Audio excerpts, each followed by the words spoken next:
नमस्कार, मैं हूं आप सब ब्यूटी और आप देख रहे हैं एक न्यूज़ 24।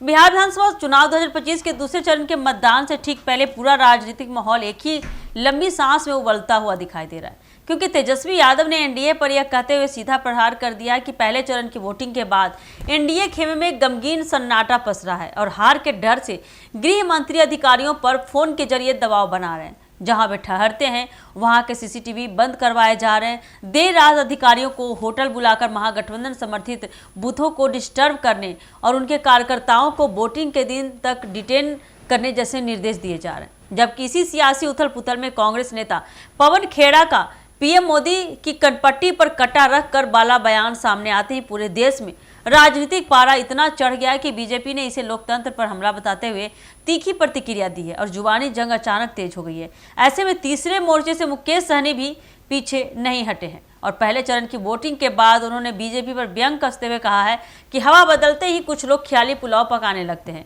मगर वे तब तक चैन से नहीं बैठेंगे जब तक तेजस्वी यादव को मुख्यमंत्री न बना दें। साथ ही उन्होंने 14 तारीख के बाद मछली भात के साथ जीत का जश्न मनाने का ऐसा राजनीतिक न्योता दिया है कि सियासी गलियारों में नई हलचल मच गई है और यह संकेत देने की कोशिश की है कि चुनावी हवा अब किस दिशा में चल रही है। इसी उबलती राजनीति के बीच भोजपुरी स्टार और अब राजनीतिक चर्चाओं के सितारे बने खेसारी लाल यादव सुपरस्टार जो हैं, उन्होंने भी अपना बयान छोड़कर माहौल को और दिलचस्प बना दिया है कि अगर एनडीए स्कूल कॉलेज बनाने का वादा करेगी तो वे राजनीति छोड़ देंगे, जिससे विपक्ष को एक और तंज मिल गया है कि बड़े बड़े नेता हो या फिल्मी स्टार हो, सभी चुनावी वादों की सुर्खियों में बह रहे हैं, जबकि सत्ता पक्ष इसे लगातार पॉपुलिज्म बताकर खारिज कर रहा है। मगर इन तमाम तीखे, विवादित और उकसाने वाले बयानों के पीछे सबसे बड़ा सवाल यही खड़ा होता है कि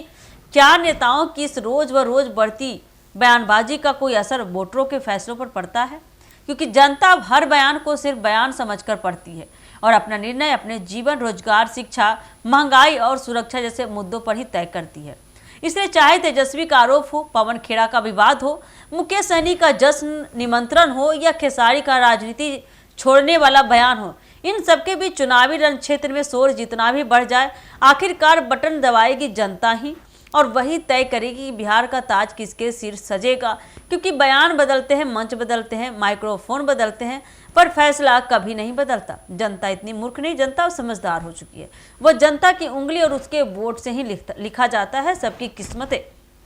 तो अब देखिए आने वाले समय में 14 तारीख को क्या कुछ होता है, किसकी किस्मत पलटती है, किसकी कुर्सी बनती है, किसके सर ताज सजती है, ये तो जनता ही तय करेगी, क्योंकि जनता के हाथ में ही ये पावर सरकार बनाने की और सरकार गिराने की भी।